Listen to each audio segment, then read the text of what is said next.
So hey guys, welcome back to the latest episode of Growing a Dental Podcast.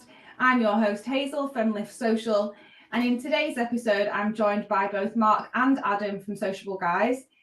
Adam and his team, Mark and Adam and their team help dental practices attract new patients through paid ads on Facebook, Instagram and TikTok.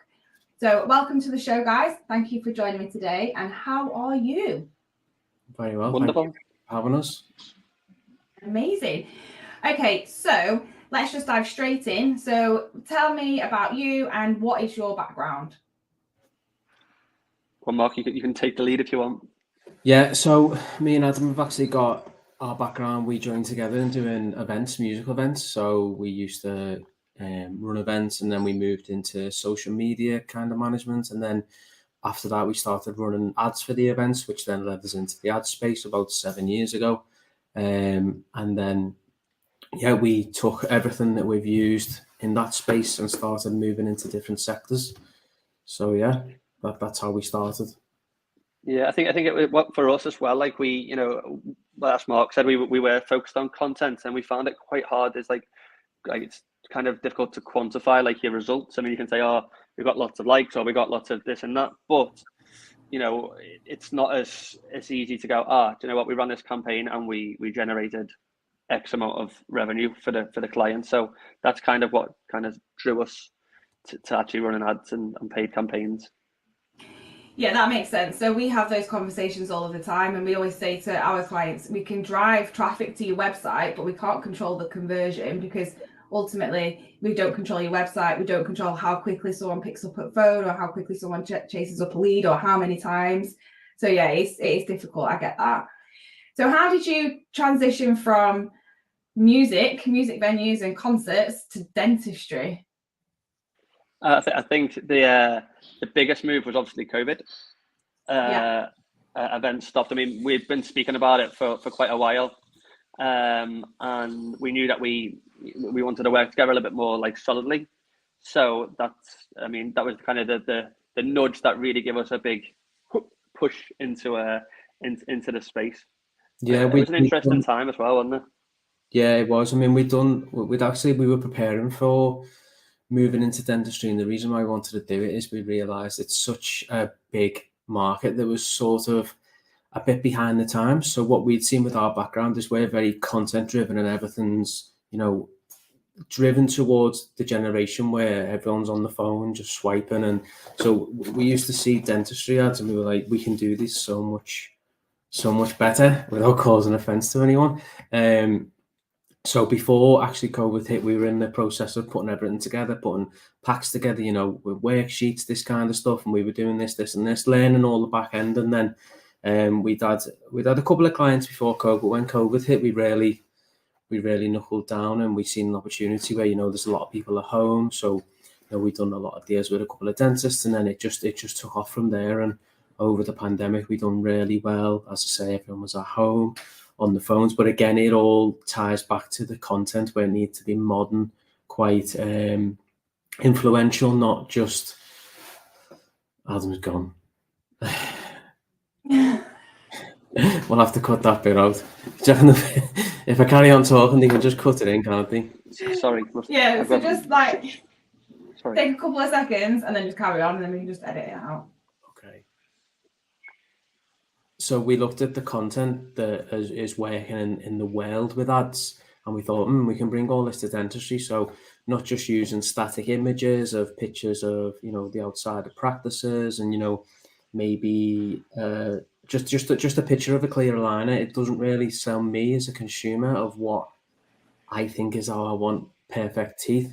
Because I before we started this, I just think, you got braces, and it was train tracks, that's what they're called, which are metal braces, or you get these clear aligners, which we didn't know anything what they were. So you need to we realized we need to tell a journey, like tell a story of what it is. And, I feel like with the type of stuff that we've done in the past, we thought we can make the content a lot better, which has proven right in our case, because we've had so much success both for Invisalign campaigns and, believe it or not, implants as well. So we're sort of we've moved that sort of creative as well to be a bit more modern, because when when you think of the older generation, years ago, they were a little bit not tech savvy, but now, you know, like your mum and dad, and that they're using phones, so they can be easily influenced as well by ads. So you've got to use what you've got in front of you and make sure, you know, it's the best for the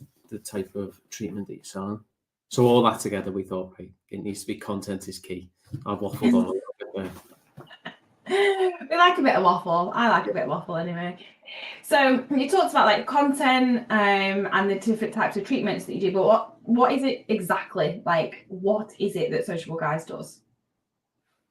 So we'll sit down with the practice and we'll speak to the principal dentist, or we'll speak to the TCO, and we'll be like, right, guys, what is it we're trying to sell here? What are you doing? So we'll go over the type of content that we need, and we'll look at what they've got. We'll give them advice about, this is the type of content to film.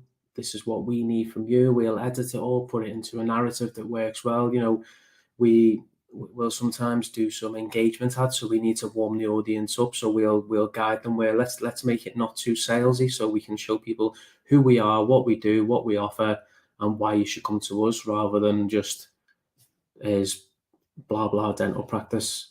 You know, we sell this and this. So we need to sort of lead the patient on a journey. So we help practices do that. And if, you know, if they haven't got content, then we'll put them in touch with the right people who can help them film the content that we need. Because, you know, if we sing and dance about content from the treetops and we just use generic content, it doesn't really work. So we need to stick to what we want to do. Yeah, and excitingly, a new thing is that we're actually now offering virtual TCOs. Because one of the main things that we've noticed is that we can serve an abundance of leads to practices, and then they haven't got time to call them, or they call two people and they don't get the answer they want, and they're like, oh, this doesn't work. Versus a trained sales team, which we now have, well, you know, they're happy to call. They've got the time. They're focused solely on that, as opposed to a TCO trying to fit that in alongside all the other roles that they have to do in the practice. So yeah, I think based on the fact that there's such a shortage of kind of staff, it seems at the moment, hopefully we're going to fill that hole as well. And then we're providing the whole from the leads to actually booking them in, and we've got you covered with everything. And that, I think, is kind of, do you think that's what sets you apart from other like lead generation marketing agencies? I think, like Mark said, the content first is definitely well ahead of most agencies that we see. I think also, like, you know, we don't set it and forget it. We'll test, and we're constantly monitoring it every single day. The team are checking what's working, what's not. We'll turn off what is not working, and we'll double down on what is working. And I think because a lot of it is now focused on TikTok, and the trends change so often. When I say trends, I don't mean dancing around. I mean, like, you know, what's actually engaging with the audience, whether it's a client testimonial or actually the dentist speaking directly to the camera. So, you know, we're always tweaking that. We're always testing. And then on top of that, now we've got the virtual TCO, which we think is going to be like really, really something special. Yeah, and just to focus on the platforms that Adam mentioned, which is Facebook, Instagram, and TikTok, we don't just use the same content across each platform, because each platform has its own different requirements. I.e., what we use on TikTok, we wouldn't really use on Facebook and Instagram, because on TikTok it's really fast paced, or as Adam said, it can be different where it's dentist led content, or it could be a testimonial. Now, the reason why it's different is the algorithms work differently on both platforms. So on Facebook and Instagram, we find that, you know, videos showing, you know, the actual final result with slow moving graphics with the price of, for instance, Invisalign will work really well. But if we try to do that on TikTok, it just doesn't work. So what we have to do on TikTok is more of the actual dentist talking about the process, and, you know, flashing up a picture before and then showing an after, or even we'll cut the dentist out and put it on a green screen, and it can be the patient talking, and he can be talking through, but this is what we done with this. We started off with Invisalign, then we done some whitening, then we finished off with composite bonding. So, but then that video would not work on Facebook. So we're always constantly testing and making sure we've got the right creatives for the right platform.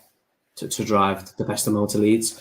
And just before, I know you're going to talk then, Hazel, sorry. So okay. what we also do, we try to qualify the leads as much as possible, because there's nothing worse when you speak to a client and they say, oh, we've worked with people before and we got 100 leads and none of them came through. And that's just because they've just literally put a form on an ad and hope for the best. Whereas we sort of ask some qualifying questions like, what treatments are you interested in? And there's a couple of options. We also ask when's like the best time to call, which gives us an insight in, someone might be working till 1 o'clock today, but they filled out the form at 10 and we rang them at 10:30, but they're not free till 1. So we also need to, find out as much information as possible.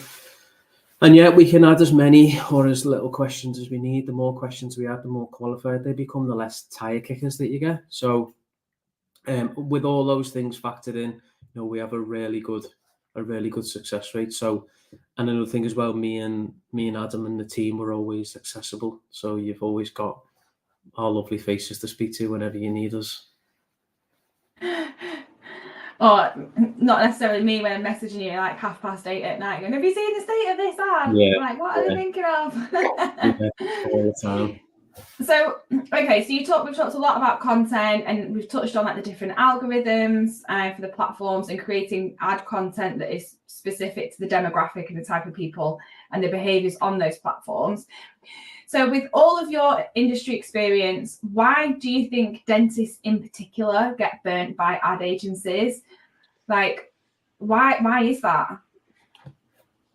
I think Mark touched upon it then. Like people, like they'll get a formula that can work and they'll have a one size fits all for everybody. And that's not obviously the case. You've got like kind of real wide selection of practices now. You've got practices that are at one end are almost a spa kind of experience versus a more traditional one, which is like a house, and you've still got like really old magazines and stuff on the table, and not everything's gonna work for everyone. So that's why not having when agencies have a one size fits all thing, I think it's not really fair. It's not personalized enough. And also, I would say not qualifying them is a big thing. Like it's kind of a false positive with the amount of leads that you're getting. They could be like too far away, or they're just not interested, or they want a totally different thing to what you offer. So I'd say that they're the main reasons. I think it also comes back to what you said right at the very start about the reason why you moved away from management into ads, because you can easily track the data. So you can prove you spent X amount, we've generated you this many leads converted into this amount of treatment, therefore your return on investment is X. So it's very tangible. And I think dentists, they're very data driven. So they want to understand the data. Yeah, definitely.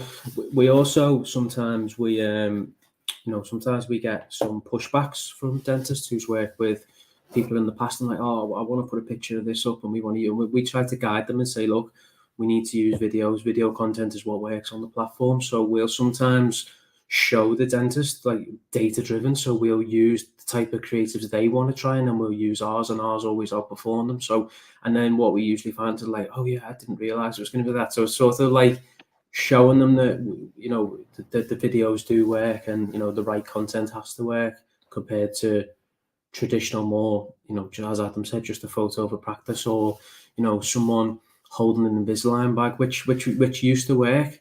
But as I say, everything we look at is TikTok videos, Facebook Reels videos, even Twitter now is, they're letting you upload hours worth of videos, and there's a reason for this because people's attention span is on videos.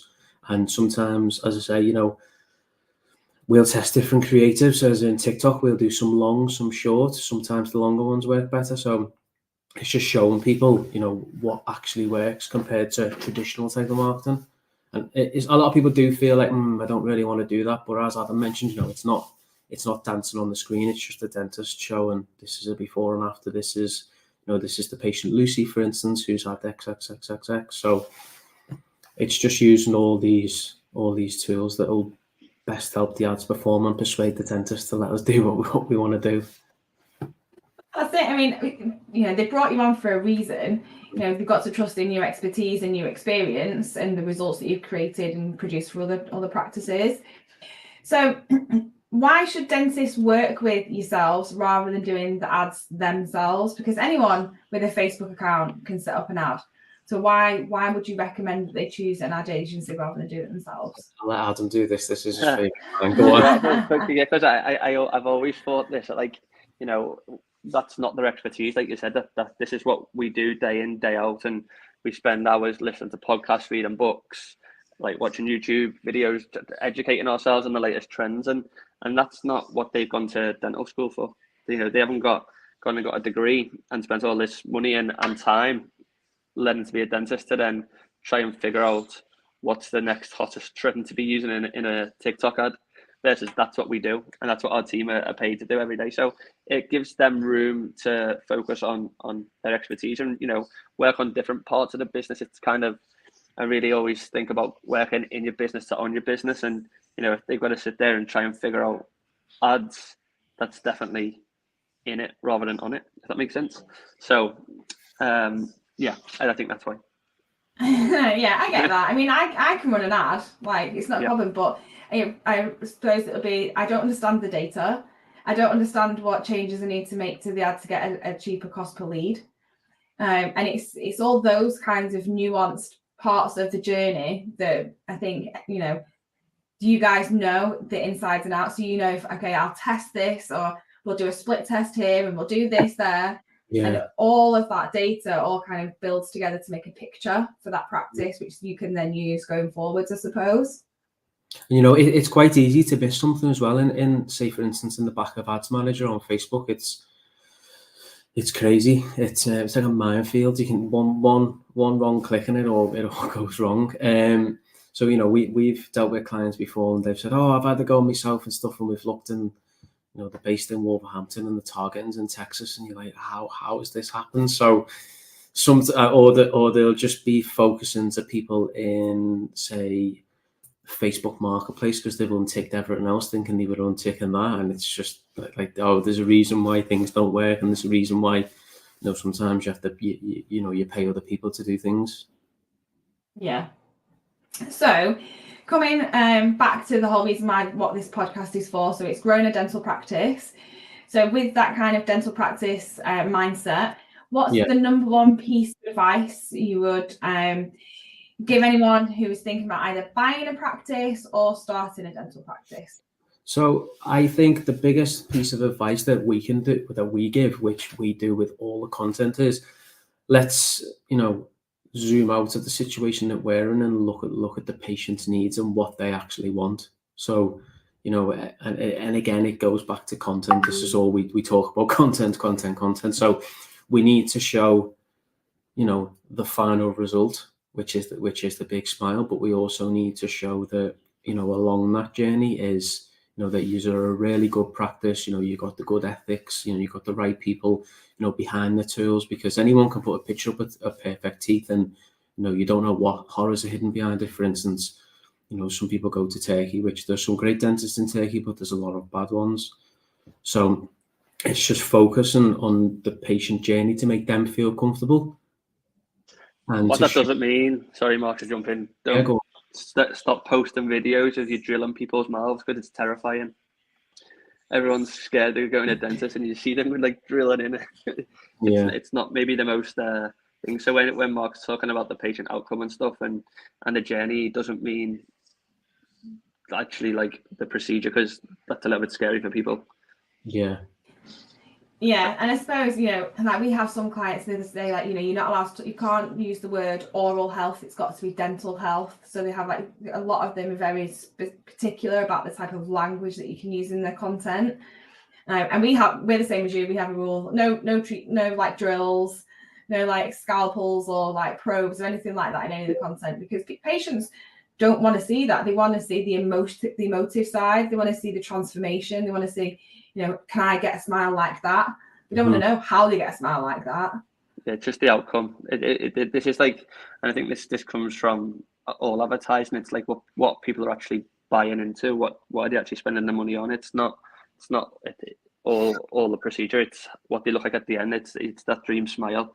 I think like one of the best things I've seen. It's difficult now sometimes, but is when you the smile reveal is so powerful, because like you say, that's so emotion driven. And when you haven't had a nice smile and you look at your teeth for the first time, it's like mind blowing. It's incredible. And is there anything more powerful than that, really? Yeah, Change human emotion. Yeah, it's like, for instance, obviously with a brace, they can see over time the teeth's moving, etc. But with the likes of when someone comes in for composite bonding treatment, as Adam said, that instant smile reveal where they've walked in and 2 hours later they've got a whole new smile, and when you capture that, it's priceless.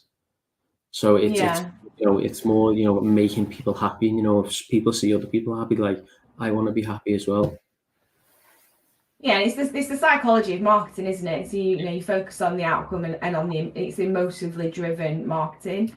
Mm-hmm. Okay, so I'm going to go off piece a little bit here. So we've run out of questions, but I'm super interested to know, where do you spend the most of your time? Which social media platform? Like, just personally? Probably Instagram. Instagram, definitely. I mean, unless you include YouTube. Yeah, YouTube by miles. YouTube, spend a lot of time on YouTube, more than anything. YouTube. But it's that social media. Yeah, it's absorbing content. If you're watching YouTube Shorts, you may as well be watching TikTok or Instagram Reels, because they're all a similar thing. But I do watch a lot of TikTok for work, but for personal, I absorb a lot of Instagram. Yeah, Instagram for me is where I spend the majority of my time. But like you have to kind of keep in touch with the other platforms just to keep on top of trends and see what's working and things like that. But YouTube, I think, is YouTube a social media channel? Is a whole other question for another podcast. You see, if you ask my little boy, he's 10, he just consumes YouTube Shorts. And then also my dad, who's like 65, he spends his time on YouTube. Yeah. So, but yeah, it's a question for a whole other day. So how can people contact you? What's the best way? And we'll add all this information to the show notes. Yeah, so they can email us, which is hello@sociableguys.com, or they can visit our website, which is sociableguys.com, or they can find us on Instagram, where they can see a lot of videos of the lovely Adam talking about our results and what we've been doing. And then you can also see some results, mainly from Meta and TikTok. And one last question, just to wrap up, because someone asked me this when I was a guest on their podcast and it completely threw me.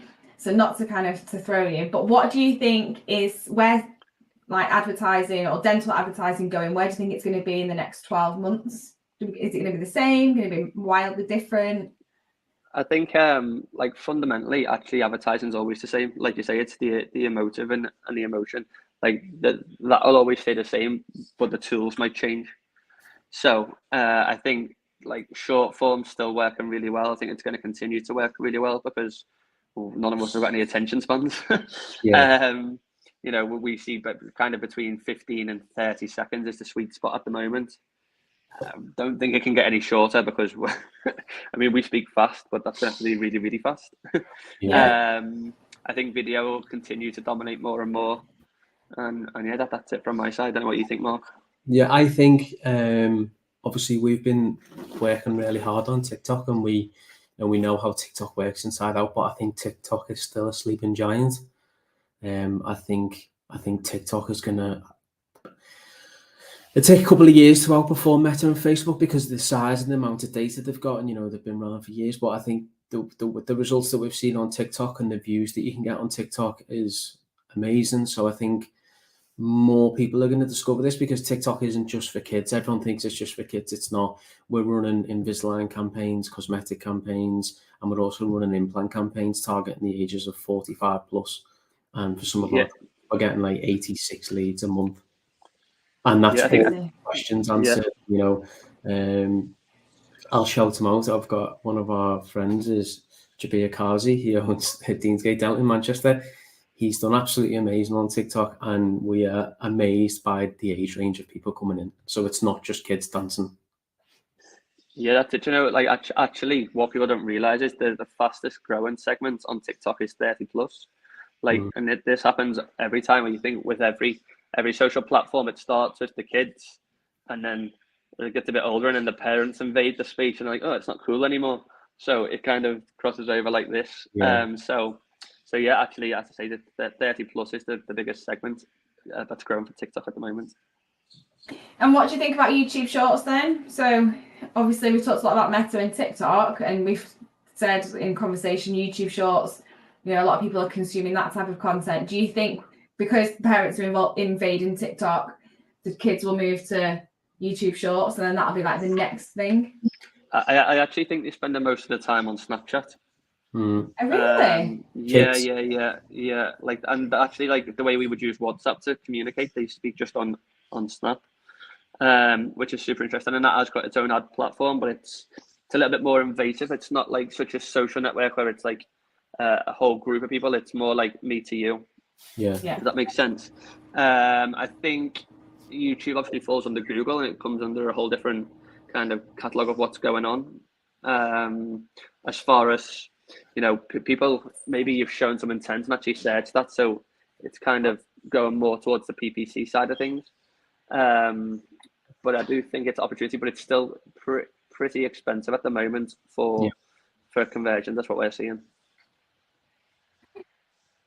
Well, thanks very much. And I think this podcast will be coming out on Friday, so not too long to wait until it goes out live. Lovely. Thank you very much. Thank you so much. Thanks, guys. Thanks, Thank you.